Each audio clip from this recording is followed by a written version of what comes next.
welcome back again to my channel. I really appreciate everybody who watches these videos. Now I know that I've done some rants against bad book covers, and those are super fun to do, and I'm probably going to do some more of those because covers just ought to be awesome, and instead sometimes they're really lame. But today I was going to go a more positive route and talk about 5 children's books that you should make sure to read at some point in your life because they are truly awesome. I'm going to go from kind of the youngest age level to the upper age level, so just do with that what you want. So this isn't just a video for kids either. I started collecting these when I was about 20, that is children's books, and hope maybe you can do the same if you are into literature and books like I am. So number 1.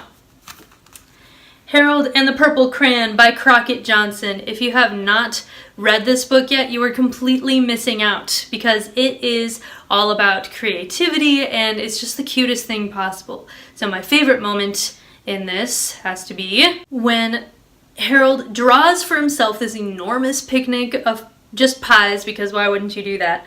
And he realizes that there are too many pies to actually consume. So here's the picture with all of his pie waste. And he's horrified at himself, so what he does to solve the problem is he creates a very hungry moose and a deserving porcupine. I love that the porcupine is deserving. That really is charming. So if you have not read this, make sure that you do. Sorry about the lighting, by the way. The lighting's kind of weird today, so please have some grace. Okay, the next on the list is another classic in the children's book world, and that is The Grouchy Ladybug by Eric Carle. It is such a delight. I mean, I like some of Eric Carle's stuff, but nothing lives up to The Grouchy Ladybug for me. He's so cantankerous and fun. So, if you don't know the story of The Grouchy Ladybug, he's grouchy, and so he goes and tries to pick fights with these things that are increasingly bigger than he is. So, a few fun features of this book are that the pages are different sizes. Can you see that? Look, different sizes based on the time of day. That's pretty fun. And this is fun even for adults, just, maybe I'm just a dork, I don't know. But just the humor. Like when he tries to attack this whale, and the whale doesn't respond because it probably doesn't hear him because he's so tiny. And so he threatens him again, thinking it's another creature. There couldn't possibly be another one this large. And he keeps threatening the different parts of the whale as he goes down. Anyway, I won't spoil the ending, but you should definitely check it out. That one's awesome. Okay, next up, going again in sort of age order, would be Chester the Worldly Pig. Now this is the first one that maybe you haven't heard of. I assume that you've heard of the others because they're pretty big. This one is not as much for whatever reason. So Bill Peet is one of my favorite children's authors. Basically anything he writes is a hoot.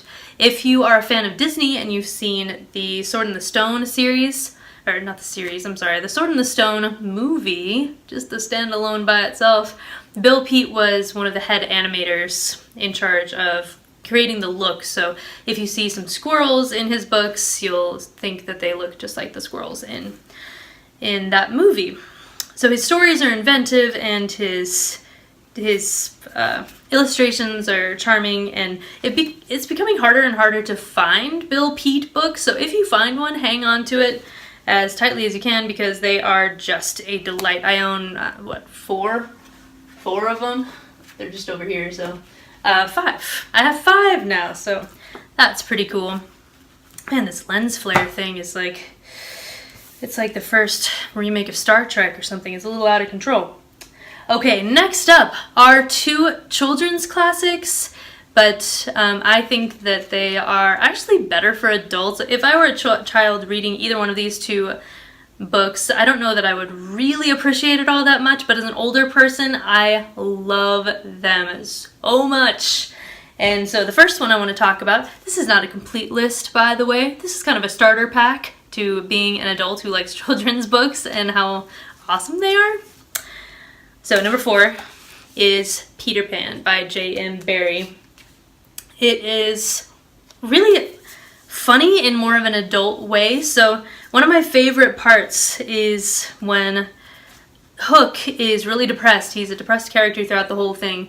And we get his inner monologue about whether or not he's lived up to the good form he was taught in school. You know, is this good form? And he sees that the captured children on the pirate ship are really taking to Smee, who's much nicer. And Hook thinks, ooh, you know what I could do? Kill Smee. So he goes over and he raises his hook up to kill Smee. And as he has the hook, it says, he has this conversation in his mind. What would it be to kill a man for having good form? As Smee obviously does. Bad form. And so it says that he just wilted like a cut flower and went away. So it's this bizarre kind of violent humor almost. I would recommend, by the way, this particular version. I did my homework and found the Peter Pan with the illustrations that are the most awesome. Let me just show you one of my favorites. Look at the detail on that. That is just breathtaking. So you really ought to look up this particular version. Some of the other ones have Peter Pan looking really stupid, and this one is beautiful. So that's that. The final one, the last one. Again, marketed as a children's book, but really much more profound for an adult audience. So if that is you, if you are kind of headed that way, then The Little Prince by Antoine de Saint-Exupéry. I'm gonna pretend like that's the way you say it in French. I'm sorry, French people, if I'm butchering the pronunciation there. But this is a life-changing book. It's really odd.